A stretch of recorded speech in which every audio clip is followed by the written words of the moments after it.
Hello everybody, hello, welcome, hello and welcome. I am Dan, your friendly fishmonger at dansfish.com, and we do this every Wednesday at 7 p.m. Mountain Time. That's 9 Eastern for those who might be mountain challenged. Thanks for spending a little bit of your Wednesday evening with us.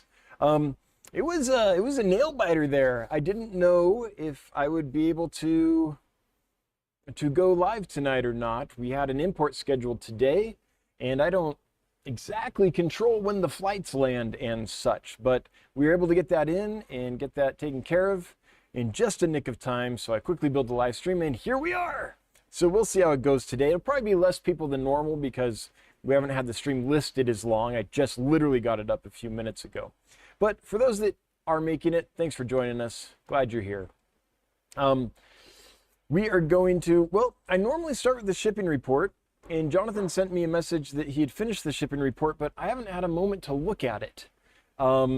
It's been a rush kind of a thing. So I don't have a shipping report for you today. The only thing I know to let folks know about is that we're having some trouble with our Chilirasboras. So that is something we are working on fixing. We have a good supplier. I don't think it's their fault. But there's something going on there. So Chilirasboras are the main issue this week. We did not send any out today. Monday we sent some out, and then Tuesday we looked at the tank and we're like, ooh, some of those look a little odd. And we also got reports from customers that received their fish Tuesday that some of their Chilirasboras did not do well. So that's the main thing we're trying to figure out right now. Luckily for us, we have hired our fish health officer. I'm thrilled to announce that we have that position now. So we're able to get a lot more information about our fish and how to treat them and such. So we should be able to figure, hopefully, those rasboras out in short order. So something else we couldn't send out was the Kythit Danios. They were awesome. And then suddenly they started having issues. So I think we caught that before we sent any out that could have been sick, though. So I'm not so worried about that. But that's not necessarily a shipping report, but I know that folks that got Chilirasboras had some trouble. So that's as good of a shipping report as I can give you right now without having had time to go and look at it. It's been crazy. Let me tell you about my day. Okay, it's been not just my day, but everyone who works here. We've had a day. So first thing this morning is it smells like gas in the building. So the fire department comes and checks it out and everything, and turns out there's no gas leaks. So we still don't know what it was, but there was a strong gas smell in here. The only thing that we can figure is that maybe there was someone working with some chemicals or working on their car or revving their engine or something, I don't know, right outside our vent. We have a really strong air exchanger, and if someone was doing that right outside the vent, then maybe that sucked something in. The other possibility is maybe, I don't know, maybe one of our traps in our floor drains got too dry and sewer gas came up or something. But we checked those and we didn't notice that. You know, when that happens, you get close, you notice, and you can feel it coming up too. It's a bad thing. So not quite sure, but anyway, that was the morning. You know what? I'm going to pause. Let's do the giveaway, and then I'll tell you about our crazy day here. So we'll start with the giveaway. The giveaway is for some rabbit snails. Now, I'm not quite sure which kind I'm going to send you. We have several kinds that are breeding pretty well for us. The ones I send you might be small, might be babies, not tiny little babies, but you know, not full grown. Some of these get like 4 inches plus, 3-4 inches. So. But we have a wide variety, and I'm just going to go around and pick some for you. I won't send a mix, because if you want to breed them, I don't want them hybridizing for you if you don't want that. So, I gotta focus in here a little bit. There it is, edge of the green screen. I think we got it. No, there's the edge of the green screen right there. So if we go this way, now we're on the screen. Okay, good. So anyway, here's some rabbit snails. There's many of them out there. Each one is cooler than the next. They look like creatures out of Star Wars. Like, I always say I could totally picture like some humanoid alien riding on top of these across like a desert scape in a Star Wars movie. They're live bearers, which is interesting, and the babies are pretty good sized when they have them. Little miniatures of the adults, really easy to raise, not super fast breeders, which for a snail can be good. Sometimes snails reproduce so fast they just absolutely dominate an aquarium in short order. These are actually fairly slow to reproduce. So these, I think you can keep the population under control fairly easily. Plus, they're big enough by the time they're able to reproduce that they're easy to remove. They aren't like little, ram's horn or pond snails or anything like that. They eat anything. We give them just a big mix, whatever. Sometimes we give them a slice of zucchini and stuff like that every now and then as a treat. But mostly we just feed them sinking algae wafers or fish food pellets or whatever. They are not picky at all. A true scavenger omnivore type fish. Snail. So some of them are orange, some of them are yellow, some of them are spotted like this, yellow spotted. Some of them have blue spots, some of them have white spots. There's a wide variety, but they all kind of look like the same game plan, right? A long kind of cylinder of a shell with this kind of giraffe face kind of thing, rabbit face, I don't know, this sticks out of it. Really neat little critters. So if you would like to win some rabbit snails, enter hashtag snail love, hashtag SNAILLOVE, so 2 L's, snail love, no spaces, capitalization does not matter. And if you do that, you will be entered to win the giveaway. So now, while y'all are entering to win you some snails, now we'll rant about my day. Not just me, the whole team. It was nuts. So anyway, so we're a little behind because the fire department had to clear the building and make sure that, go around and test all the junctures on the pipes and everything to make sure there was no gas leak. And there wasn't. So, and the smell went away, by the time they left. So I don't know, it was hung around for maybe 45 minutes or something like that. It's kind of weird. So we start going and we start packing fish, and it's a full day.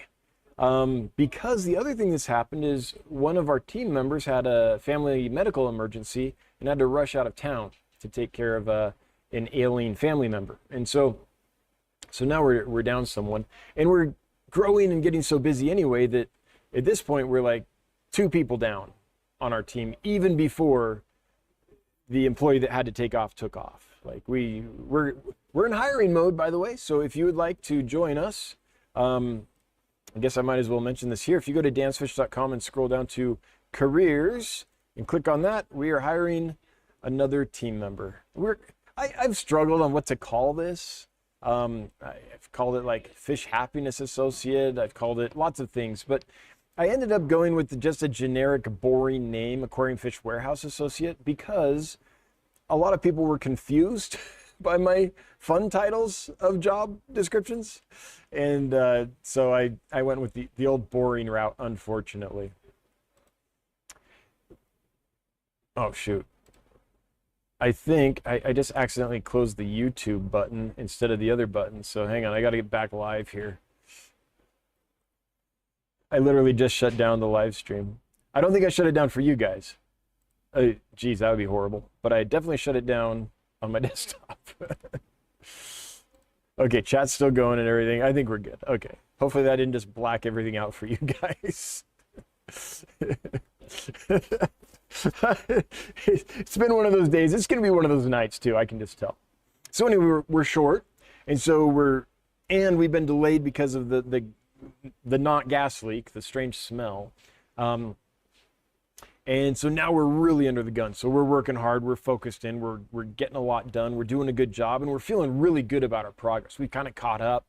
And then right around lunchtime, our new bag sealing machine stops working.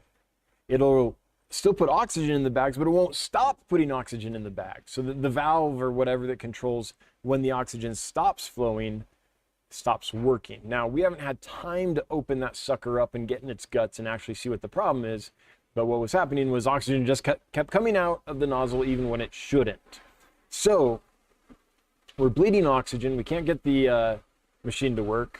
So we shut that off and go back to the old-fashioned way of doing this, just all by hand, which is fine, except for we have a lot of orders going out and we don't have enough of us, so it's pretty stressful. So the whole day we're doing that. Since the machine, bled some oxygen, now usually I run and pick up the oxygen bottles, but I just called them. I'm like, hey, can you send someone over with an oxygen canister real quick? And they did, and we got that fixed. Now we have a second one, so we did switch to that. But yeah, so that was crazy. And then we ordered a big, fancy air compressor to power the new machine. We've been using like a little 30-gallon air compressor unit just to kind of test it and get the machine up and running, make sure we wanted to go this route. Now that we want to go this route, well, until today maybe, we bought a nice big, quiet compressor, something that can power the machine really efficiently while not making too much noise and not having to work too hard. And that happened to arrive today during the crunch. So we had to get that, unpack that, inspect that and everything before we could sign off on it. Because you don't want to sign off on receiving an expensive piece of equipment like that until you've had a little look-see. Valves crack, meters break, all kinds of things happen on these machines in shipping. So anyway, did that, got to the end of the day. We're flying all day. We get up to UPS in time by the skin of our teeth to get all the fish on the airplane so they can be sent out next day air. Whew. And the delivery is here now. So the import, we brought in a bunch of fish, from Aquarium Glacier and a couple other sources in Europe. And those, right as we're getting ready to get these fish up to UPS, those all arrive. So now we've got to take care of all that. We get that all done, and then it's like, oh, I think I can make the live stream. So I built the live stream real quick and got on here. So it's been one of those days. It has been a sprint all day. Now we got through it. I've got an amazing team with a good attitude, and we all did it and kind of had as much fun with it as we could, but whew, I'm glad we're not shipping fish tomorrow. It's yeah, I'm real glad.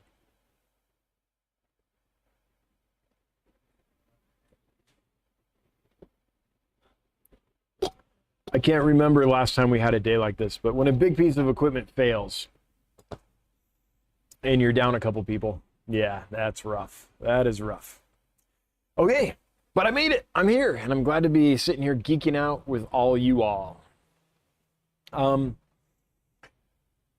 With that, let's see here. What did I do? I did the shipping report as best I could since I didn't have time to look at it.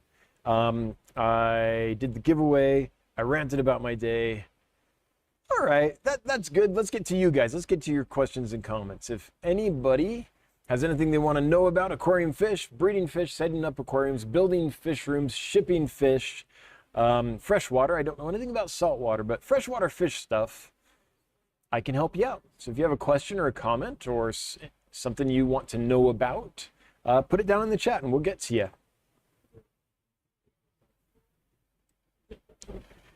Okay, the first one I can see. Oh, before I read the comments, I want to thank my moderators for being here, especially on such short notice today. Thanks for being here. Kayla's Reptiles and Aquatics and Why Are We Always Yelling? And there might be a few others here that I'm just not seeing right now, but thanks for jumping on last minute. I know it was a last minute stream today. Appreciate you guys. Fiddy says, that would be perfect for my Bashir. The snails? Would your Bashir just suck them right out of the shell? I don't know. Do Bashirs eat snails? It seems like something they might do. I don't know. I could be wrong. Connor, I have my eyes on a group of CW111. Oh, you're making a lot of people in this chat jealous if you get those. Any experience with these? I also love their common name, the Vulcan Cory. For those that don't know this fish, check this out. This is one heck of a fish. CW111 Cory. It's like the zebra pleco of Corys. Kind of. Look at this sucker. Big tall fin, kind of zebra stripes across it. This is like the kind of really highly sought after Cory of the moment, I would say. I have zero experience with them. I've never had this fish. I once had someone offer to sell me a group, but I would have had to have sold them. Let me do some quick math here. They were asking so much money, I would have had to have sold them for $2,400 a piece. So I passed. Like, it's just, that was nuts. That was a couple years ago when the price was a little higher, but still, $2,400 a piece for a Cory. And I didn't know this guy. I didn't know if he was going to send good stuff or what he was going to do. Yeah. So I've seen them a couple other times too, but I haven't yet found them at a price that I think the market will bear. And they are so few and far between that I think that the true Cory nerds that have them right now are kind of breeding them and distributing them to other true Cory nerds in small numbers. We aren't really getting industry production yet. So I don't know anything about that fish from experience because I've never had it. Although every time I see it, I drool a little bit, you know, and I want it. That's one that I hope to be able to acquire someday. Okay. Lumi says, will you have an unboxing video? Oh no, I wanted to. I wanted to take an unboxing today of the Aquarium Glacier, or Glacier, I guess. There's one S. Glacier? Import.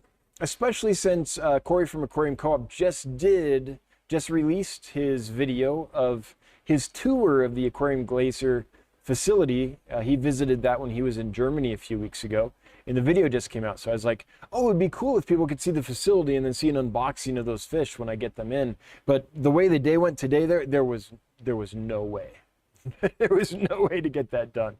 So I didn't get an unboxing video. I didn't get any footage. But what I will do is when those fish are available for sale in a couple weeks is I'll do a tour and show you the fish once they're ready to be listed for sale.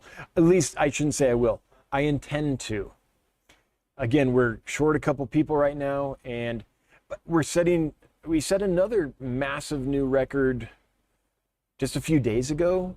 Like things are growing a ton and very quickly, and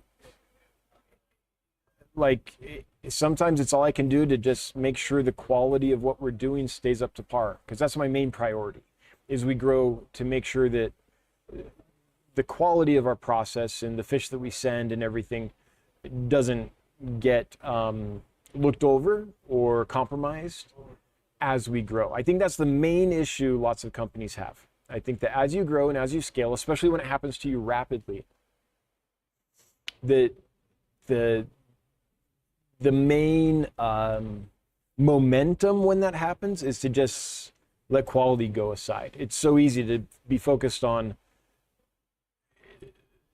fulfilling things and, oh, we've got to do all this to make this happen, that your quality can slip. So right now it's all I can do to just make sure that stays up. But what I intend to do is in a couple weeks make a video when the Aquarium Glacier fish are available. Glacier, I don't know, I've only heard Americans say it, so I don't know how to say that name. Glazer, says Johnny. If you couldn't hear him, he's right there saying it's Glazer, maybe. Whatever it is, yeah, I wanted to do that, but hopefully I can do that in a couple weeks. Night. Okay. Jack, what vegetables do you feed your bristlenose, and do you do anything to prepare them to go into your tank? Yes, I take a zucchini, I cut it into thick coins, maybe 1/4 inch to 1/2 inch thick. I have a lot of plecos. Sometimes well, let me just tell you what I do, and then I'll tell you what I do sometimes.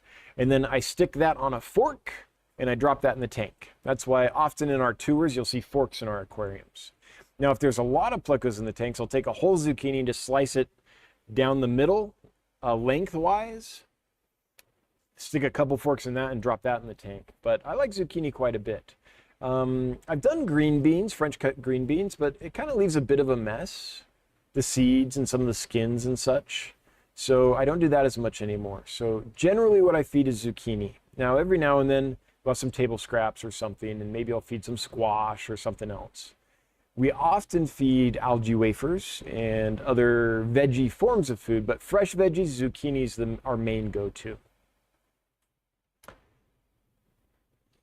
Johnsworth, I have a grunter who's making a huge potholes in my substrate, kind of hoping that might mean spawning naughty fish thoughts. Have you observed this in yours? I can't keep plants in place. I don't have any gravel. The tank they're in is a bare bottom tank, so I haven't seen that. But hopefully that's what that means. Yeah, Johnsworth, that would be awesome. You might be the first person in the United States to breed those if that happens. In fact, you might be the first person in the world to breed those in aquariums if that happens. Oh, that would be exciting. Keep me posted. Max K. I've got my I've got my tank finally ready and seeded with snails. Will you have spotted Congo puffers again anytime in the near future? Yes. I have a group right now. I just need to get around to giving them a once over and make sure they're all okay before I list them. So yes, we do have more. Now, I didn't bring new ones in. These are from the previous batch. But I think they're doing really good.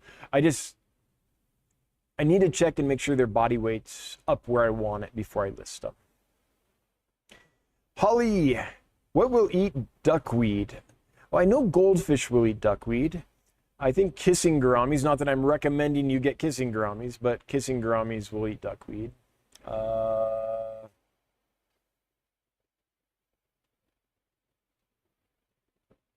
I know, I assume a pacu would eat duckweed if you can handle like a 2 to 3 foot big disc of a fish later. But not much. In like a small community aquarium, there's not a lot that will eat duckweed.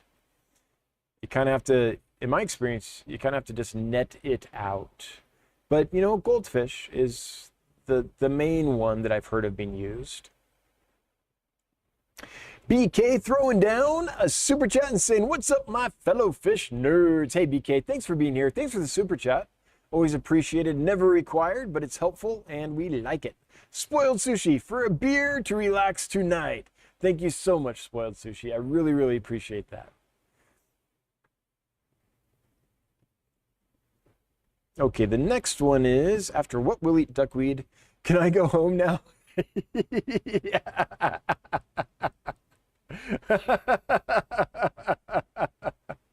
I think that's Johnny trolling me. Whoops, wrong account.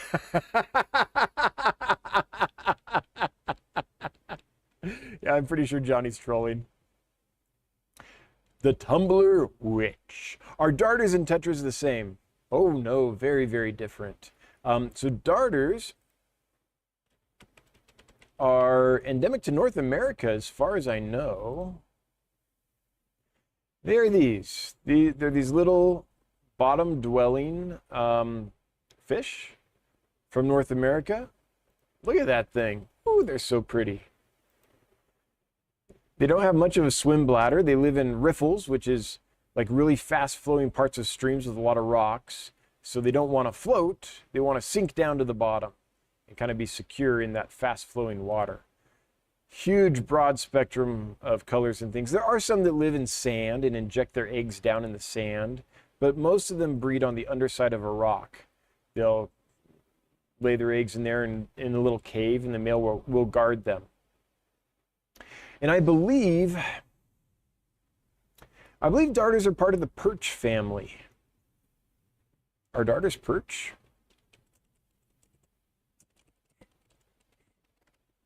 Let's see. See if I'm right here.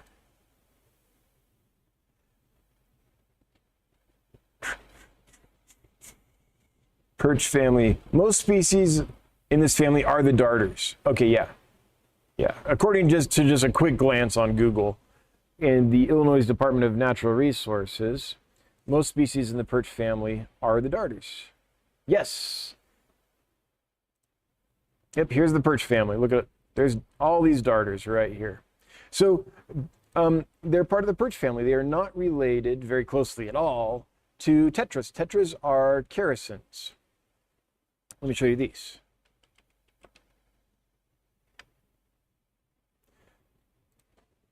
So characins are a group of fish that's quite diverse. It includes little tetras. It includes silver dollars. It includes pacu. It includes, Yeah.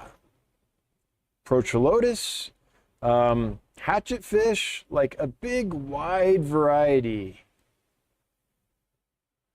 of fish from all over the tropics, South America and Africa. However, you might be asking that question because of these. These are darter tetras. Now that's their common name. It doesn't mean they're actually related to the darters. Their scientific name is what we have to go by when we're talking about actual relationships between groups of fish. But they're called darter tetras because they have a lot of the same behavior as a North American darter from the perch family. They don't have much of a swim bladder, if they have one at all. They perch up like a darter on the bottom, and they live in often flowing water like a darter from North America.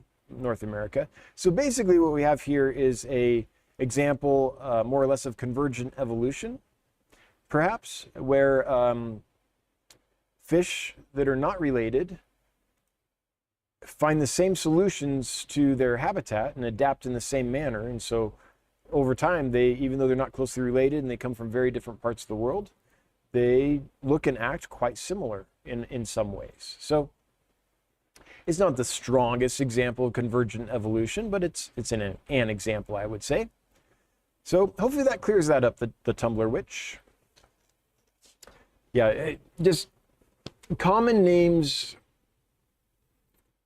are not something you can rely on when you're trying to figure out what a fish actually is.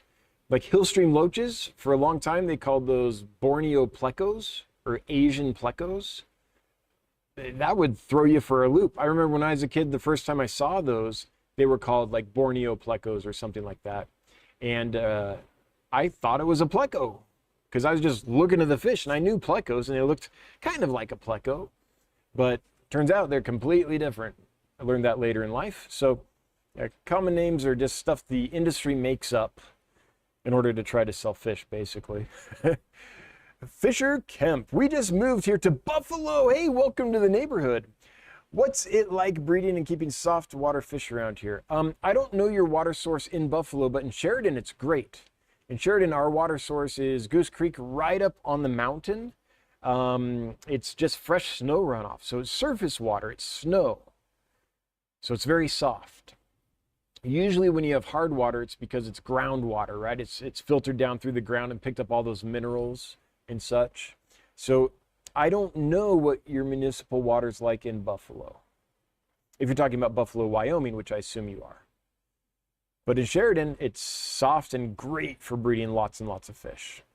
Spanish pickles, I finally got a trio of guppies from my LFS. I'm in love with them, very happy to scratch my libear itch. Yeah, it's always fun getting new fish, and ain't nothing wrong with a guppy. Like, they're so common, they might be the most popular fish in the world, but they still my butt. Kelly Foreman, give 5 dance fish memberships. Kelly, thank you for doing that. I think that's like 3 weeks in a row. Thank you. Thank you, thank you. Much appreciated. And whoever got those, welcome to the Fishmonger crew. Congrats on the membership win. See, you hang out on a Wednesday night and good things happen. We are up to 301 viewers. That's not so bad, but let's get it up. If you know someone that would enjoy this kind of content, would you mind sharing this to them and seeing if we can get them to join us? Maybe they would have a good time. We are trying to grow the channel. I think we're so close to 30,000 subs. And the only way right now the channel really has action is on these live streams, because I've been just too swamped to make videos pretty much for the last few weeks. So this is where it's got to happen for now. Not to be outdone, Stephen P. 2003 Aquatics, aka Not Stefan, has also gifted some memberships. That's awesome. Thank you so much. Appreciate it, Stephen. Hope you and yours are doing really well. Welcome to the channel, The Tumbler Witch. Welcome to the Fishmonger crew. Okay, Andrew, how do you feel about deep substrate tanks and dirt substrate? I think it's great. I used to have 125 gallon, and it had, I don't know, several inches of sand on it, and I liked that. I could grow some plants slowly, but that was fine. I wasn't trying to, I wasn't trying to like do an awesome planted tank. Just, a decent planted tank. So that worked really well for me. Now, it wasn't deep, like 6 to 8 inches or anything like that. But I don't think there's anything wrong with doing them. I don't have a lot of experience with them, other than to say that if you have to get in there and mess around, it's going to be kind of messy. But besides that, I don't know, go for it. Give it a whirl. See if you like it. Christopher Junkin, I have 20 peppercorys and only 1 female. Woo! Any chance of me ordering just some females? Yes, if I had big adults, but right now the peppercorys I have are not big enough that I'm going to be able to confidently send you just females. So we don't often get big adult peppercorys in. Usually they're, you know, fairly small, inch size-ish. And on those, no, I'm not confident on sexing those at all. All right, give me half a second. Did you happen to send the list to me so I can send it in tonight? Okay, thanks. Everyone's leaving. I need some paperwork. Stephen White, what was your experience with the red cheek crobius? They were great. Do you think you will get more? Yes. I just got a group of 6 in my 125, may try breeding. Yeah, so I found them to be super hardy and easy, like tough as nails, rock solid fish. For the most part, there was once, so I had a group that I kept for several months, and there was one time over the period of those several months that there was one issue.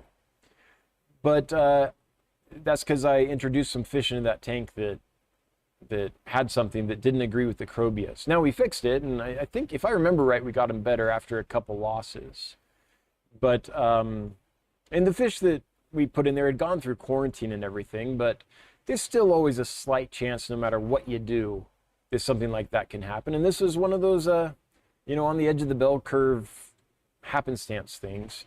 But besides that one little experience that I think was caused by that introduction, I haven't had any issues at all. I love the kind of orange that they get around on the face and such. I think they're beautiful fish. Yeah, and I do hope to get more in. In fact, I tried to get more in, but the supplier didn't have any this round. So I often order fish and they just don't show up. Sometimes they don't even have them on the list, but sometimes they have them on the list and they don't actually have enough for me to get any. By the time I order them, they're sometimes gone.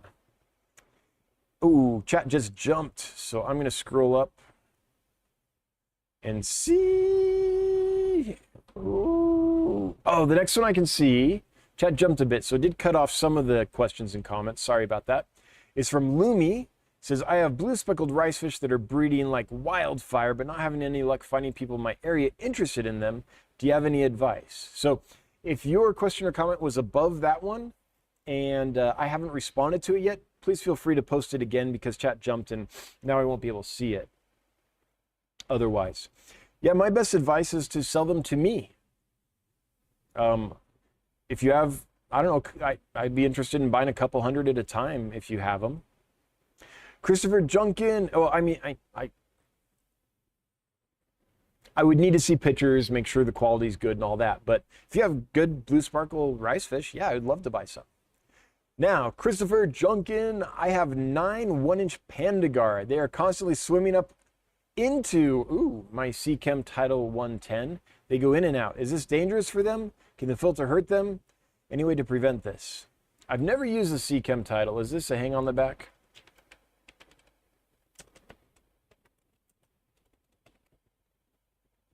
Yeah, I figured. Well, if you say they're swimming up into this tube, if that's where they're going, then yeah, there's a lot of danger because there's an impeller right up in here. If they're swimming up here, there's less danger because assume you have stuff in here that's blocking their entrance, their pathway down around into that impeller, but they could still get to it probably. So I would say that's not ideal. But not having ever used that particular filter, I'm not quite sure. I don't know. Maybe it has a guard over the impeller or something that I don't know about. But I'd be a little worried myself. How to prevent that?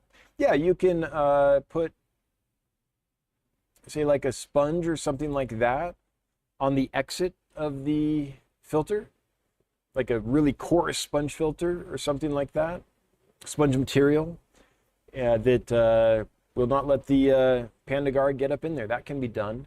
Now, you do have to check that occasionally, because if that ever clogged, then you might have an issue, right? So it's not ideal, but it's the only thing I can think of to prevent them from swimming up in there.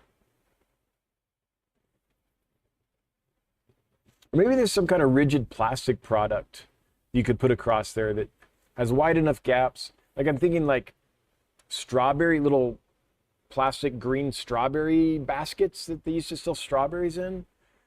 Maybe that's not, maybe those holes are too big, but something like that where it lets the majority of the water through but prevents the little Gara from going up there. Brian, is there a better reason for zucchini over cucumber? I just find it softer and the fish tend to eat it better. So that's why I go with zucchini. Max K, excellent. I'll keep an eye out. Thanks for answering my question. Hey, happy to do it. Thanks for asking one. It'd be awful boring if people weren't in here like posting things in the comments. So thanks for being active in the chat. I appreciate it. Rez, have you ever sold flagtail catfish? I knew I'd get this question. Thanks, Corey. Because Corey did that tour of Aquarium Glacier and they had the flagtail catfish. I have not yet done that, if you're talking about that species. I might. The thing you have to understand though is when I source fish from Aquarium Glacier, those are literally the most expensive fish I can source. They're the highest price supplier there is. So sometimes there's fish that I would like to get from them, and I look at what the market's selling them for, and I look at what they're selling them for, and I have to make a judgment call and be like, I don't think people are going to pay that much for that fish. So sometimes I just can't do it. But that's a cool little fish that I'd love to get if I can ever find them at a price that I think that the market can bear. And I don't mind being more expensive, and I don't want to charge people more for fish, but I only want to sell quality fish that have been through quarantine and have been sourced humanely and shipped to my customers humanely and, you know, treated well. And to do that, there's more cost. So I'll probably always be on the expensive side, and I expect that. I don't mind that. But there's a point to where I can't be so much more expensive and still expect to be able to sell a fish. And there's a lot of fish that fall under that category, especially from Aquarium Glacier. The Tumbler Witch says, thank you. Aw, love right back at you.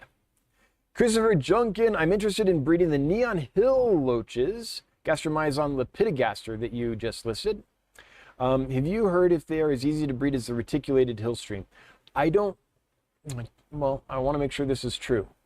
I don't remember knowing of anyone breeding lepidogaster yet in aquariums. So I don't have any idea how easy they are to breed. My sense is in general that hillstream loaches are not difficult to breed in general, but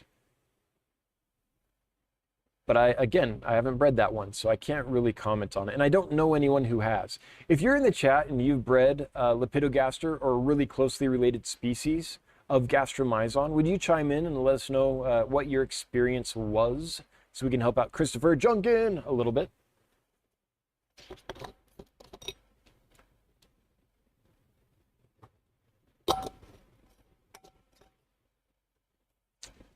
Okay. I have a son and a daughter, says Passing Wind. I get it. I get it. Son and a daughter. Fisher Kemp, yes, Buffalo, Wyoming. Thank you so much for the info. Hey, welcome to town. Glad to have you around. If you're looking for a job, we're hiring. Artist Lisa Matthews. My black tiger Dario pair spawned, and I removed close to 100 fry and put them in a 2.5 gallon tank with green water. Do I need to put them in a larger tank to grow out? Yes, you will. Unless you have like some kind of constant flow through that tank, keeping the water quality good. But if you're using green water, you don't, or you wouldn't be able to keep green water in it. So here's what I've found raising fish in small containers. It's great for the little fry because the food stays around them, close to them. And you can keep the water quality up really high because it's easy to change that water several times a day. Like a little plastic container of some kind, little shoe box, they used to call them, sweater box, something like that. Little storage box, that works great. A little 2.5 gallon aquarium works great. Little 5.5 gallon, those are all great for starting the fish. But what's going to happen eventually is that size container isn't going to be able to support that much biomass as they grow. One of two things will happen. Either you'll have to increase the food to the point as they grow that you'll crash the tank because it can't cycle through that much waste and that much organic material that you're putting in the tank to feed the fish. So you can crash the system that way, or you don't feed enough because you don't want to crash the system, and then the fish don't get enough food, and then they don't grow well and you get stunted fish. So definitely, I think 100 of them, you're going to have to go up to, I think, well, it depends on how often you change the water, but I'll let that point stand. It's, if you can keep the water quality up consistently, by the way, it can't like get bad and then you change it, and then, oh, now it's bad, and then you change it. You have to change it so it doesn't ever get bad, or you're playing with fire. So you have to have a big enough container, aquarium, whatever, and or the way you maintain aquariums results in high quality water quality. How many times can you say quality in like a forward sentence? High quality water quality, yeah. While also feeding enough that the fish grow at a good rate. So that might take more than a 2.5 gallon aquarium. Or not. Maybe you have a constant flow through system in there. You know, once you're done with the green water that you could use. And then you could probably raise quite a few in there, at least to a decent size. Not to adulthood, probably. You're probably going to want to sort them out before that. I could definitely see 100 of those fish growing to a good size in like a 10 to 20 gallon aquarium if there was some kind of good water changing regimen or flow through system happening. Jack, so you don't blanch the zucchini or anything, just washed and into the tank? Yep, absolutely. I don't blanch it. I just put it in raw. How difficult will it be to breed the red cheek crobias? Asked Stephen. I don't know. I've never, well, have they bred for us? I've seen breeding behavior. They might have bred for us. I've never like purposely bred them and raised young and things, but I don't think they're going to be hard. I really don't think that's going to be a difficult one to get going. Now, again, I haven't done it, but I've seen them pairing off. I've seen breeding behavior and that kind of stuff before. So, and we weren't trying, it was like a bare tank. Okay, I am scrolling like mad because that jumped again, and here we are. Coro, hey Coro Works. In reference to the peppercorns you are unable to sex, how long would you have to keep them, and how much would the cost increase for you to be able to sell them sex? Just curious, just for curiosity's sake. I would be very surprised if I kept them long enough that they grew big enough that I could sex them. We generally sell them much faster than that. But for me to sex a Cory confidently, it needs to be a pretty good sized chunky female. So it would definitely not make sense on a fish like a pepper Cory to purposely bring them in, raise them up, and then sell them sexed. The business, the market would not support that because you'd have to charge so much. So how long would it take? I'm really not sure on the timeline, but it takes several months at least. Kate Hull, can threadfins and spotted blue-eye rainbows interbreed? I don't think so. I don't think Erythrina warneri and Pseudomugil gertrudae will interbreed. I could be wrong, but I'd be very surprised if that happened. I think they're far enough, distantly enough related. I don't think they're closely related enough. Closely enough related. That enough, trying to get enough in that sentence feels awkward no matter how I phrase it. I don't think that they will do that. I could be wrong, but I don't think so. Spinster sister. New to rice fish. Ooh. fun little hobby, the rice fish. The ones in my pisto tank are very round and fat. I know they lay eggs. Could these be girls and be ready to spawn? What should I get some rice fish babies? So if you're asking what to feed rice fish babies, they'll eat baby brine shrimp right away. They're big enough, so that makes them easy to raise. And could they be girls, the roundy fat ones? They could be, or they could be, is it Dharma? Rice fish.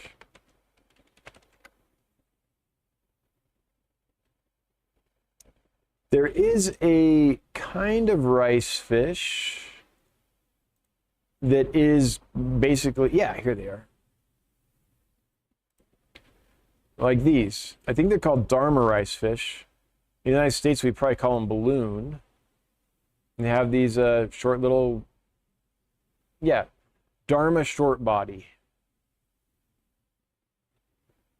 So if this is what they're looking like, then that's just a cultivated strain of short-bodied, aka balloon, aka Dharma rice fish. So hopefully that's what it is and they aren't like bloating out or something.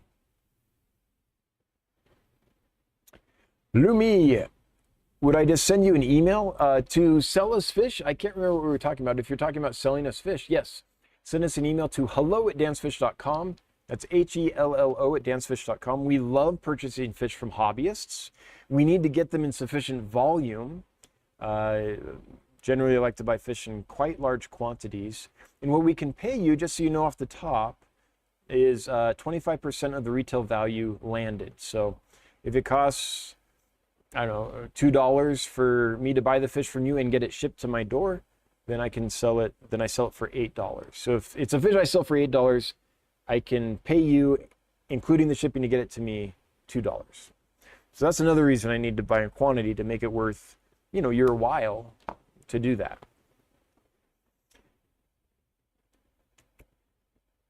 New friends, I've been getting a lot of varying advice on meds and food versus meds and tank, Prozi, Fluben, antibiotics. Do you have any good references or recommendations, especially with snails moving into the water?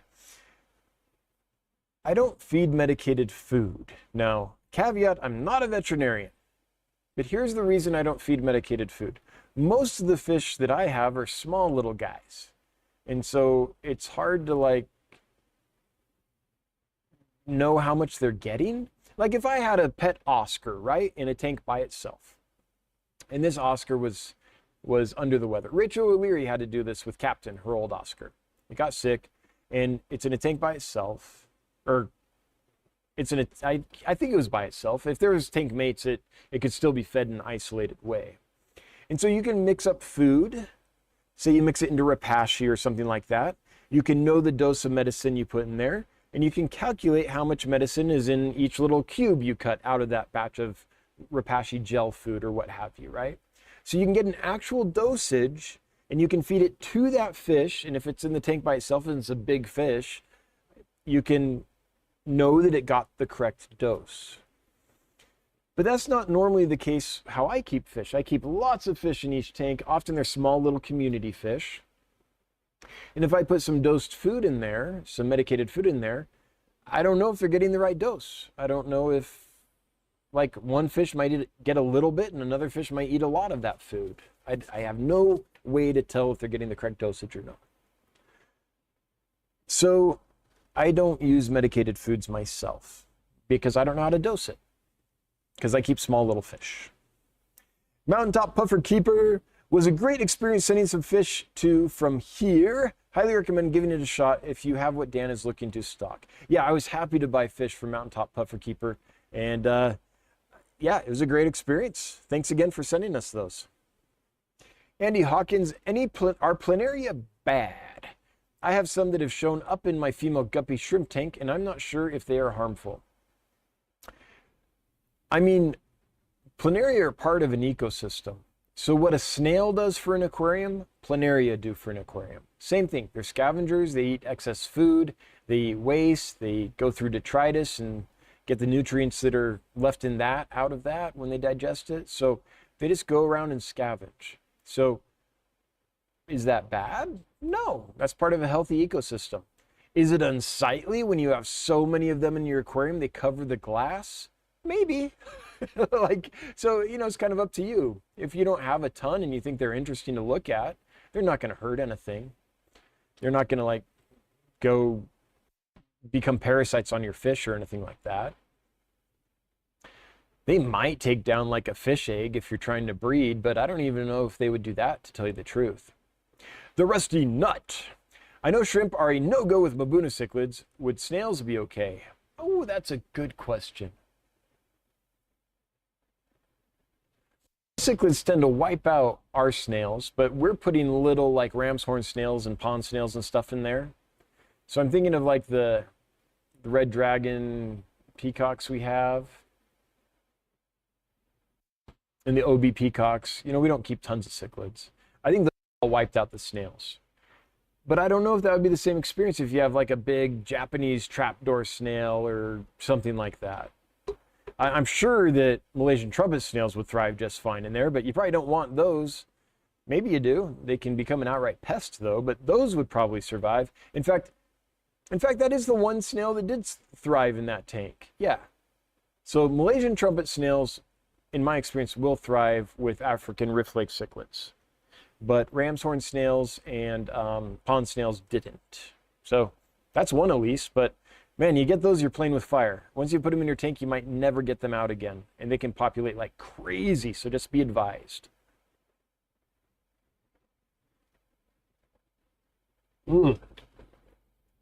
Cheers, everybody.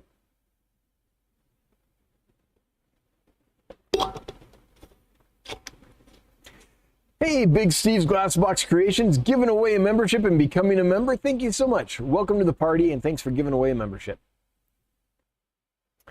Colton Sams, the Batis Ruber I just got from you are doing great. Yeah, they're doing good for us too. All of them started eating within 2 hours of adding them to the tank. Do you think you'll get Batis assaminiensis in any time? I want to. Here's the problem. Let me show you the problem. Let's go to the website, shall we?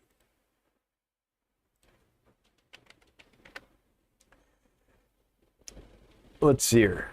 I have this one and this one right now, and we also had Batis Ruber. The problem is, oh, that is Batis Ruber. Which one did you get? You got Batis Ruber. Okay, cool. So the issue is, I've literally been sitting on these for, I want to say like 2 months, something like that, and they just aren't selling very well. So I think they're super cool. But when you run a business, if the market doesn't agree that they're super cool, then it makes it a... Then if I bring them in, I'm bringing them in and not... Like, I don't want to do a disservice to the employees or folks that invest in the company or anything like that. Like, I don't want to harm the company by bringing fish in that I think are cool because I think they're cool, even though I know the market isn't really demanding them. So I brought those in to kind of test them out. They're not selling really well. So I don't know. I'll probably bring, like if I saw Batis assaminiensis, I'd probably bring it in like once, maybe just to see. And then I probably wouldn't be able to, and then maybe I wouldn't bring it in again for like a year or something. But the problem is there's so many species of fish that do sell well. Oh, why am I showing you that screen? There you go, I'm back. That do sell well, that it doesn't really make a lot of sense to get the other ones. Yeah, I guess that's the way I'd put it. But I'm with you. I think Batis Ruber is super cool little fish. Connor, is there a market for shell dwellers? Yes, I would like to get some multifasciatus. That's probably the only one I'm kind of looking for, because I know that a lot of people want that one. I've had them in the past and they sold well for us. Also, have you considered doing a video of your bagging process to encourage USA breeders to ship similar to you?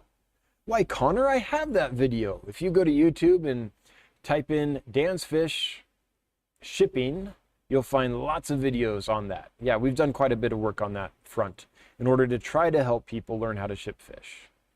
So check it out, or them out. There's lots of them. Vincent, never had Phoenix Rasibora before, thinking about 12 for a 10 gallon. Yeah, absolutely. Like, I don't think 12 is too many for a 10 gallon at all. In fact, you might get 12 in there and be like, you know what? I think I'm going to get 5 or 10 more. Now, 12's probably okay, but what I'm saying is their bio load isn't really high. And one thing I will say about Phoenix Rasiboras is they're a Boraris species. They come from really soft acidic, like super peaty black water. So they're gonna just die like that if there's ammonia or nitrite in your tank at any kind of high level. So make sure, where I'm going with this is make sure you only put them in a mature, cycled, but beyond cycled, mature tank that's really stable. Now, if you do that, they'll probably be rock solid for you. But if you're putting them in a new tank, it's like, hey, I just did it and the cycle's done. You put them in there, that tank isn't mature yet. It's still going to undergo quite a bit of fluctuations for the next few months. It might not just be ammonia. There might be other things as well, but it takes a while for a tank to really season and get stable. New friends, any chance you get blueberry snails? I know it's pretty rare yet. Yes. As soon as I see them, I'll get them because a lot of people want them. And Johnny's been hounding me about them. Blaming you, Johnny. So yeah, that is one I will bring in. Jamie Green, sent you an email about our last order of cardinal tetras, sent pics, but I think they're albino. Oh no, Jamie, did you order regular cardinal tetras and we sent you albino?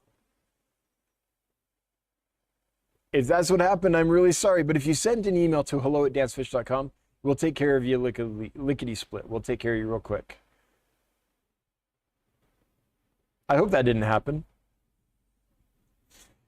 Well, if it did, how we're going to probably deal with that is if you still want them, send you the correct fish and you can keep the other ones. So bonus albino cardinal tetras? I don't know. Oh, Jamie, I hope that didn't happen. If it did, I apologize. And we will take care of you as soon as we get the email. Well, as soon as. I mean, we've all been working since early this morning really hard. So it might be tomorrow. Could be tonight. I'm not sure. Artist Lisa Matthews. My black tiger. Already got that one. Scotty the fish freak. He freaky for fish. Any highlights from the shipment you got in today? Able to talk about what you... I don't want to do that until they're ready to go. But yeah, there are some highlights that I'm quite excited about. Yes. Brian I want to say Simpson, but it's not. It's Simonson. Group of redhead tapajos in a 75 gallon. Let's see here. That's one of the smaller geos, right? I think so. And they have a scientific name now. I forgot what it is. Ooh, 6 to 8 inches. 8 inches. Maximum adult size of 6 inches.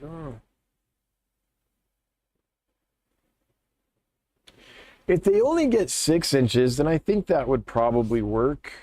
I think a 125 would probably be better. But geophagus aren't super aggressive in things. The one thing is, if you get a pair that pairs off and wants to spawn, then I wonder if a 4-foot long tank, which is a 75 gallon, is quite enough room for them to do that, and the other fish still have enough room to be chill. I think it's probably enough room, but I think a 125 would be better in the event of spawning. Otherwise, you might get the pair that's trying to spawn and is beating up on the others, and there's not enough room for them to kind of get away and for everyone to be chill. So that can happen with geos sometimes. They're not super aggressive though. So 75 could work. Brian Holdridge. We appreciate treating fish like pets and not livestock. It's worth paying for. Well, I'm glad you appreciate it, because that's the only way I want to do business. And generally, it's super rewarding and works really well. Then very occasionally, you'll have an issue like we had Monday, where we sent out a bunch of chili rasboras. Everything is fine. Then Tuesday, we were feeding the chili rasboras, and we're like, now wait a minute, some of those are looking a little bit odd. So every now and then something like that happens where the fish look fine, but they're incubating something that isn't manifest yet. Like there's no symptoms yet that we can notice. And so you send them, of course, and everything seems fine. And then it's like, the next day when symptoms start to show, you're like, oh, I wish we hadn't sent all those out. Like, that's one of the biggest frustrations when that happens. Anyway. Wait, I'm doing it again. Why am I don't know why I'm living on this screen right now. This screen. I guess I was showing something and forgot to transition. Oh, chat jumpity jumped. So let me scroll up. But while I do, I want to thank new friends for becoming a new friend. Welcome to the Fishmonger crew. Thanks for joining the channel. Any Fish Will Do, giving away a membership. Thank you so much. Any Fish Will Do. Appreciate it. And Killer Kitty giving 5 Dude, it's raining memberships tonight. This is great. That is one of the best ways to help the channel. When you give a membership, it's awesome because a good portion of those members decide, hey, I think I'll stay a member, and they renew, and then you get long-term kind of residual income. And I know I feel a little bad because I'm not doing anything like on the side for members. I'm not doing like members only videos very much, or postings or live streams just for the members. Like I don't feel like I'm serving the members very well, but I do plan to get there. This thing's scaling so quick, guys. This business is growing like crazy. There's a figure we need to get to by the end of the year, like a recurring monthly revenue figure we need to get to by the end of the year in order to be okay and be able to buy the new equipment we want to serve the to make the company more efficient and make it so that the employees aren't wearing out their shoulders and wrists so much with repetitive movements. We're already starting on that, but there's other things we want to do. And we're almost to that figure already. Like the first 3 months of this year, is it 3 months already? Well, it's barely into the 3rd month. They've been crazy. Last month, we did 3 times the business that we did that same month the year before. Like it's really growing. And so every now and then I catch up and I'm like, hey, now I can do stuff for the members. And then we grow again. And then I've got to, I don't want to say scramble because I'm not being sloppy about how we do things, but then I've got to figure out, okay, I got to get more people, and until they come in, I've got to step in and help, and got to make sure our processes are still what they need to be now that we're at this size and things are moving this fast. And so it's something that's always in the back of my mind, and I just haven't been able to get to. So thanks for being members despite that. That's awesome. It's super special to me that you guys find enough value in what we're doing, even though I'm not able to do that right now, that you still want to be members. That's part of why I know we're on the right track. Natalie B gifted 5 Dance Fish memberships. Dude, keeps raining members. Thank you, Natalie B. Thank you for joining the, the membership, Making It Rain memberships tonight. That's awesome. Okay. Mel Wool, I have 2 female golden wonder killifish I got from you, are thriving and perfect. Future mates for my male. Thank you. Hey, you're welcome, Mel. I'm glad they're doing well. By the way, we sent out the prettiest male today. Was that to you? Oh, I want to check, but I can't. Like anytime I check information like that while I'm live, there's a chance that I could accidentally share that screen or something. I've done it in the past, like, oh. And so I just don't do that anymore. I don't ever bring up anything on my computer while I'm live that I wouldn't want people to see, because if I accidentally hit the wrong button while we're looking at it or something, like, it's bad. So I can't check, but if you got the mail that we sent out today, you're gonna like that mail. We were sitting there packing in a huge rush, like I was saying earlier in the live stream. It was a crazy day. But literally, I pulled that mail out and I was packing them, and I had to stop and look at them, and I had to show them to everyone. I was like, did you guys see this one? Like, if that's your fish, that's pretty. And if it's not, whoever's fish that is, if you're listening, I think you're going to love it. What's your favorite nano rasbora? I don't know if I have a favorite, but the one that I'm trying to figure out is the Axelrodi rasboras. So let me show you. these guys.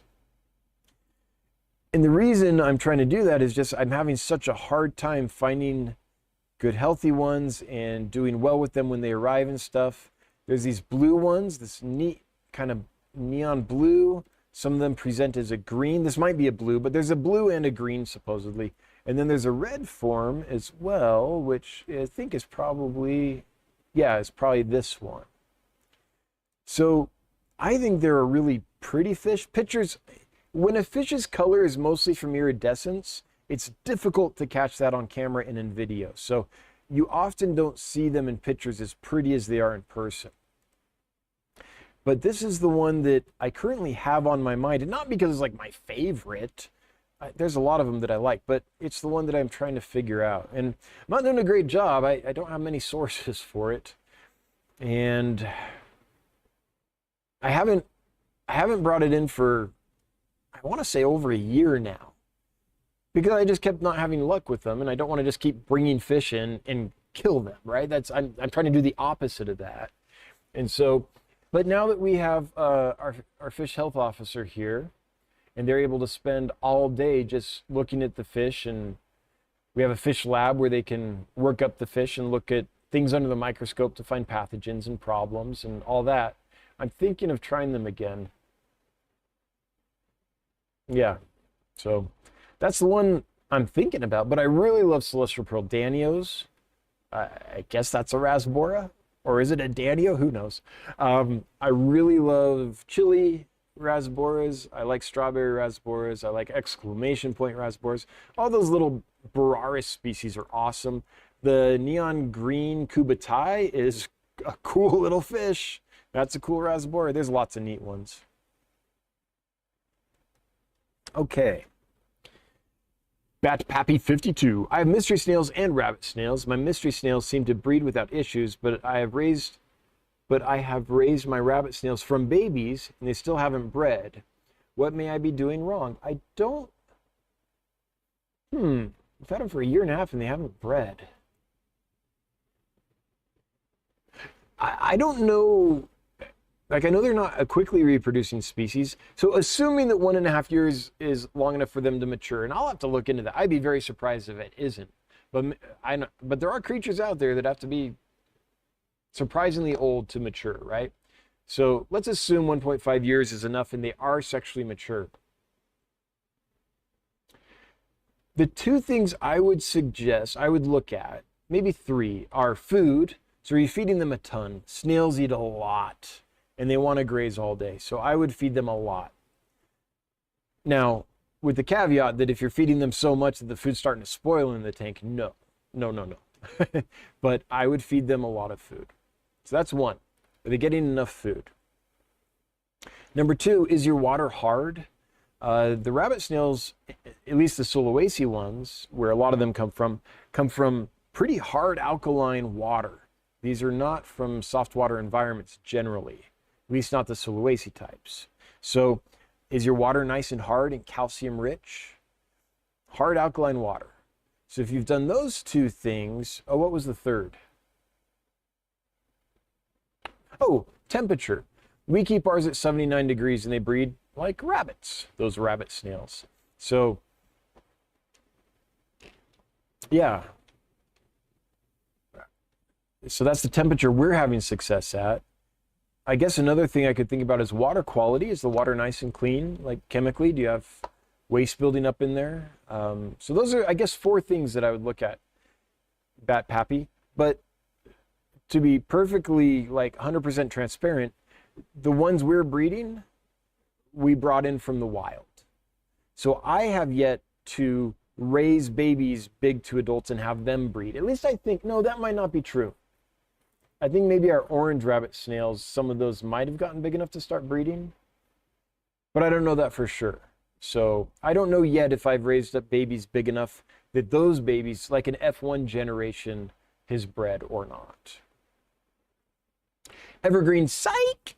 Do you ever use Epsom salt versus sodium salt, NaCl? Have you ever found any real concrete benefits from doing so in certain situations? I've never used Epsom salt, but I think it's one of the things that people sometimes use if their fish is constipated. So that's the only real use I know of for using it.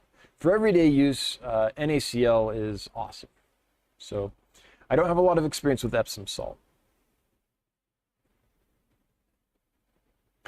Matt, oh, not Matt, Max Cat. Hey, you joined up too. Thanks for becoming a member of the channel. Welcome to the Fishmonger crew. Killiforeman. Okay, here is the real story on whether the Pseudomugil gertrudae and the threadfin rainbows, the Erythrina werneri, can crossbreed. Kelly would know better than I. Pseudomugil and Erythrina are very evolutionarily divergent. Yeah. Threadfins are more closely related to melanotaniids, so Melanotania bosemani, for example, than to Pseudomugils. I think it's unlikely they will hybridize. Yeah.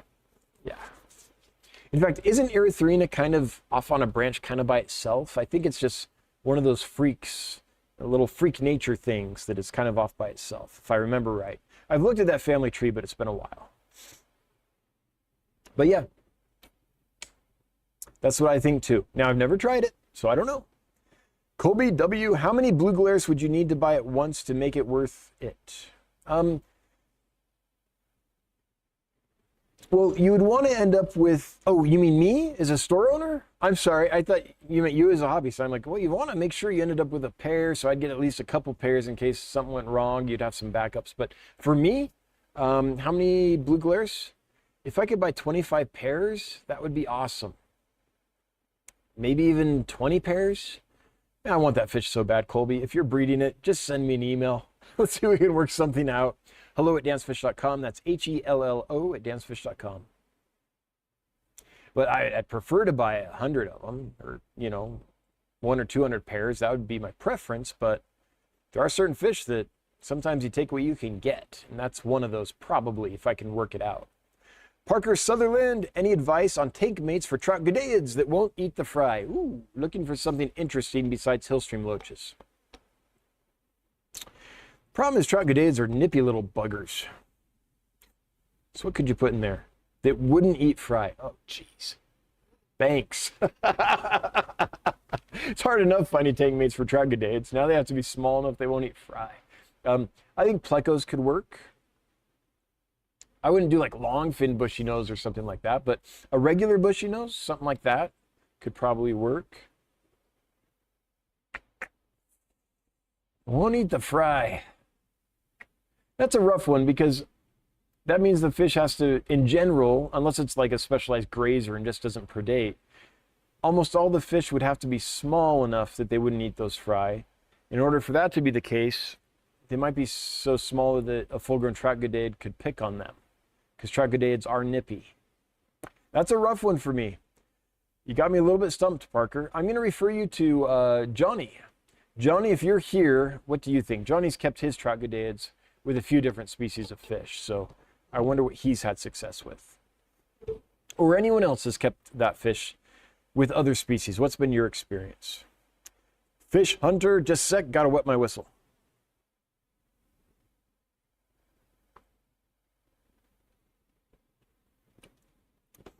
Recently acquired a group of epiplaties fasciatus dehane. Oh, good for you.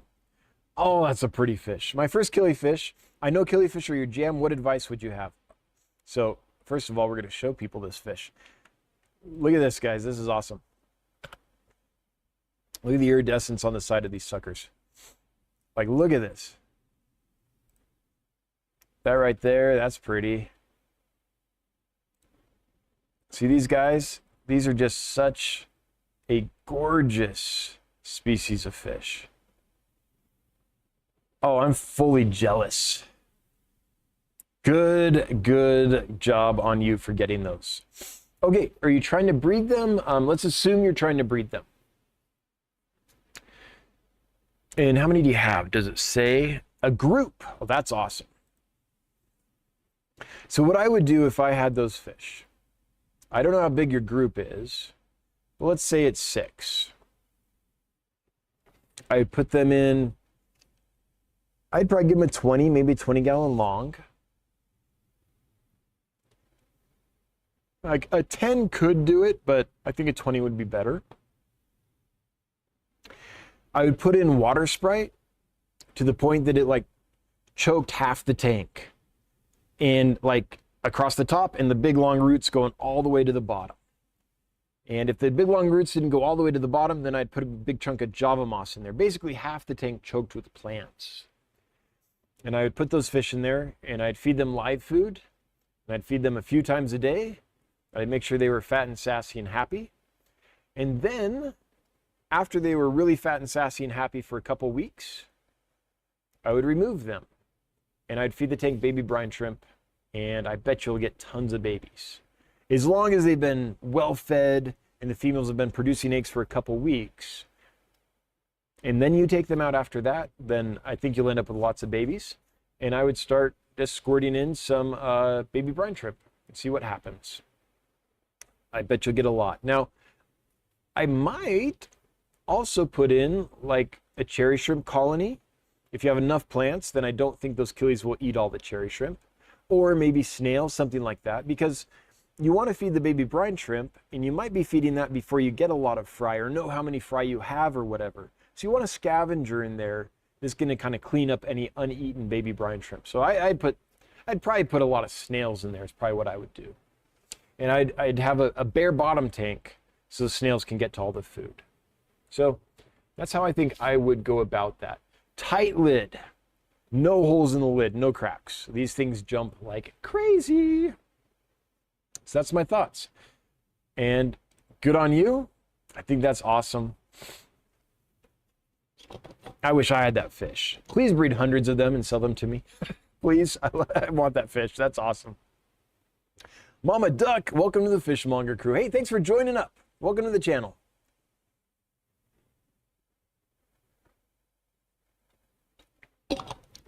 Christopher Junkin, planaria are awful for shrimp. Their slime paralyzes shrimp. They love to eat baby shrimp. I've seen them eat adults. Planaria are an absolute horrible for shrimp. Oh, that I didn't know and didn't think about. So that's news to me. I was thinking of them with fish. I wasn't thinking of them with shrimp, but I mean, I can see how they could outcompete shrimp too, because they're going to go for kind of the same kinds of grazy food type stuff, right? So, yeah. Has anyone else experienced that? Has anyone else had planaria with shrimp and had problems? I'm curious how prevalent that is. Well, howdy, partner. First time going to fish auctions this year. They are a blast. Oh yeah, so much fun, and you'll get dirt cheap fish. Awesome fish for dirt cheap. Plan on selling some fish at the next one. Have you been to fish auctions before? I grew up on fish auctions. Yeah, I used to go to one every week, sometimes two. When I lived in Los Angeles, there were lots of active fish clubs, and so you could go to an auction every weekend, sometimes multiple. Yes, I love them. I love fish meetings. I love fish clubs. I love the auctions. I just like hanging out with fish geeks. You're my people. You're my people. Make sure you congratulate John, says the Rusty Nut. Congratulations, John. Did John have a baby? Did John get married? Did John get a promotion? I feel like I should know this, and it's not coming to my brain right now. Divide by zero. In my local aquarium club, a guy is breeding balloon versions of African cichlids. He has been successful with, I can't say that, Cianochromis alli. So that's the electric blue alli, basically. Have you seen this one before in Africans? I haven't seen that, no. I don't doubt it happens. Let's see. Let's see. So here is that fish. Pretty fish, right? One of the more popular of the haps. Now let's see the balloon.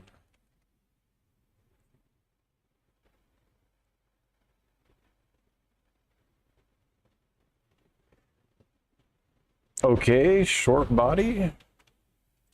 I've never seen this or seen a picture or even heard of it before. Yeah, no, I've never seen that. I don't know if I'd want to see that. Sometimes I'm like, ugh, and then I go see the fish and I'm like, actually, like balloon mollies.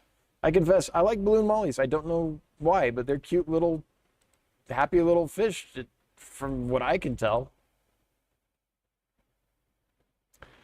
You're welcome, Connor. Lots of multis, cool. Send us an email. 2 female golden wonder killifish are thriving. Oh, I already got that one from Mel. Okay. Verse says, I asked last stream, but I don't know if you responded because I had something come up. But are you looking for Apophyosemium gabuins? Yes. I've been loving them. Yes. If you have a bunch available, please send me an email. hello@dancefish.com. That's HELLO@dancefish.com. I love that killifish. Absolutely. Okay, before we get to the next one, let's go ahead and do the giveaway. Let's do that. There are 375 folks here. That's awesome. Thanks for being here, everybody. Not the most we've ever had, but again, I didn't build the live stream until right before we went live. And I'm giving away some random rabbit snails. So I get it. But still, that's not so bad. And 27 new members, that's awesome. Thanks for becoming members of the channel. And thanks to everyone that gave memberships away. Much appreciated. Anyway, let's go ahead and do the giveaway for the rabbit snails. And the winner is Kelly Foreman. Hey, sister, congratulations. I'm glad you won. All right, Kelly. Rules is rules. So you've got to put something in the chat in the next 2 minutes to claim your winnings. If you don't do that in the next 2 minutes, you forfeit your winnings. I know you know this, but 2-minute timer. I feel bad doing that to Kelly. I just want to give them to her, but rules is rules. I got to be consistent. What tank mates would you suggest for a rainbow fish-centered community? I have harlequin rasboras and glow light tetras already. Okay, so that's a lot of action. What can you put in there?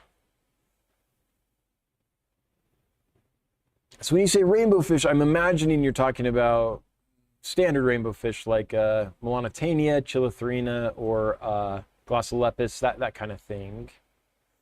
So I'm imagining you have a fairly large tank because the first thing to know is those rainbow fish are going to get good size and they're very active, so they need space. So if those are the types of rainbow fish you have, and you have a decent amount of space, you have frenetic activity right now with those species. So what could kind of swim at a different tempo? So think of an aquarium as a type of music, right? So you want to mix it up. You want to have slow parts in the song. You want to have fast parts in the song. You want some parts to go hard and some parts to go soft and all that. And so right now, everything you have is kind of fast, going kind of quick and zigging and zagging. So what can we put in there to slow it down and make that piece of music complete? But they can still compete with fast fish and get enough food and such. And I definitely do some kind of snail. But for fish,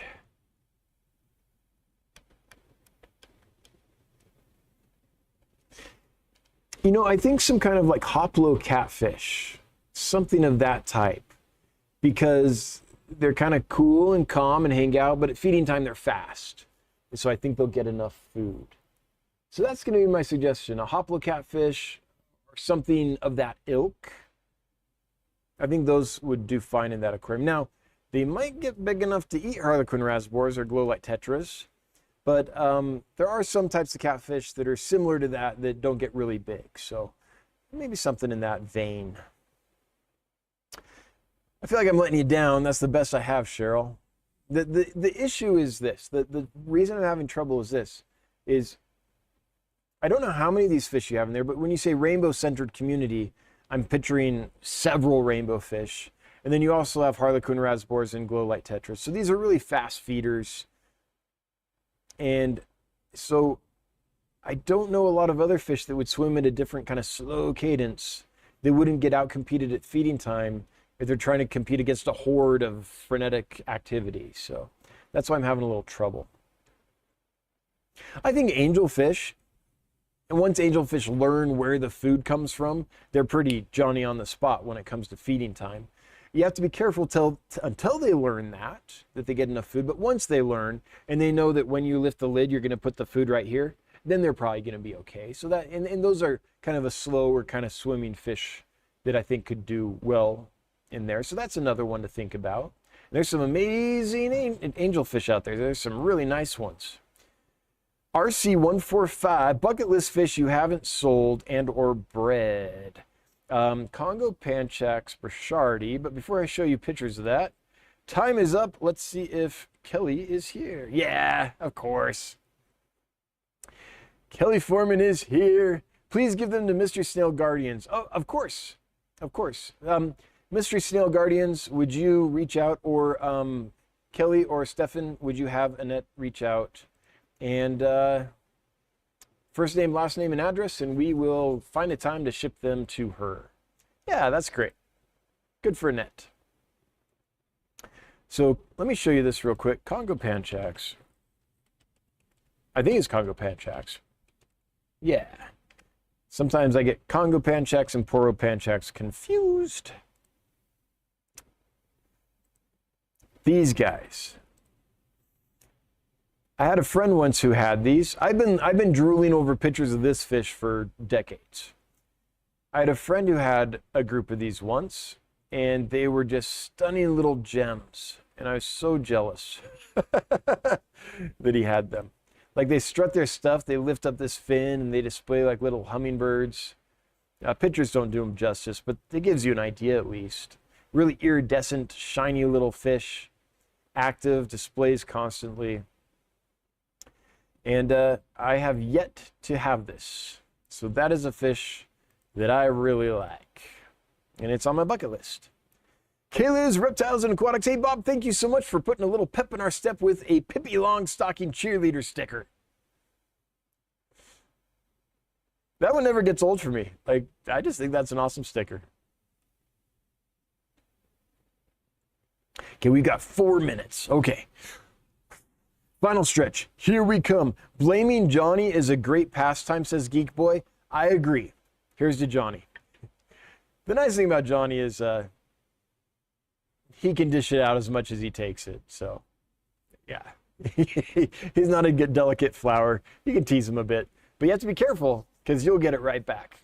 And sometimes when you least expect it. So, I wouldn't recommend aggravating Johnny. But I definitely like teasing him. Hunter Engel, any chance you plan on bringing in any Tancho Medaka rice fish? I love those rice fish. Any other rice fish soon? Looking to purchase about a dozen. It's already 75 in Texas already. Ooh, it's time for ponds. Yeah. I would like to. I brought in some nice designer rice fish in the past. I don't know if they're still on the site. Tancho, including Tancho. Yeah. They were very expensive, and I couldn't sell them.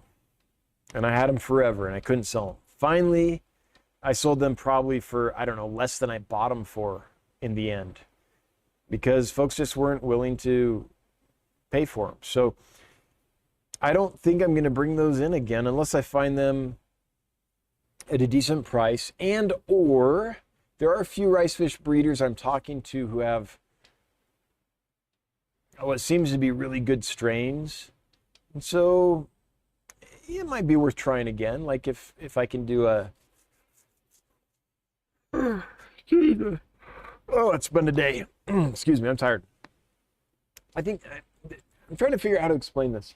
There are certain fish that, unless you can show several different varieties of that fish and they look really good, people don't get excited about them. So I think the key to rice fish is going to be find a supplier who has really high quality and should be able to show that in a video or a picture. And if I can get a few of those in, then I think I could get people excited. But I tried the Tancho in the past and I didn't have good luck. Again, I think I mean, I was selling them for a lot, though. They cost me a lot of money, so it might have been a price factor. Kate Hole, I've been flirting between my Amagerensis. I've had some flirting. Okay, I thought you were going to say I've been flirting between Amagerensis and another species, like trying to choose. I'm rereading that. I've had some flirting between my Amagerensis. Do you know what behaviors to look for egg drops? If you can tell male from female, they're spawning. And they're continuous spawners, so they're going to lay a few eggs every day. So throw them up in there. and I bet you've got eggs. I'd be very surprised if you didn't. Even when they're little, and you can barely tell the difference, and sometimes you're not quite sure if that's a male, sometimes they're still spawning at that very small size. Okay, I think we've done it. We've killed an hour and a half. Yeah, let's shut it down. Thanks for being here, everybody. I want to thank my moderators for modding. Really appreciate you folks for doing that. I want to appreciate folks who joined up and are members of the channel or gave away memberships to the channel. Thanks for being part of the Fishmonger crew and spreading the love. If you threw money at us, thanks for the super chats. Always appreciated, never required. But when money falls out of the computer screen and lands in your company's account, it's super helpful, especially as you're growing and scaling and such. We appreciate that. If you're lurking, hail the Lurker Nation. If you're watching the replay, hello from the past. And if you're listening to the podcast, thanks for listening. We'll be back next week, same bat time, same bat channel. Until then, I sincerely hope you have a wonderful week. Whew. I'm just looking forward to tomorrow. I'm so glad today's done. I'll see you next time. Bye-bye.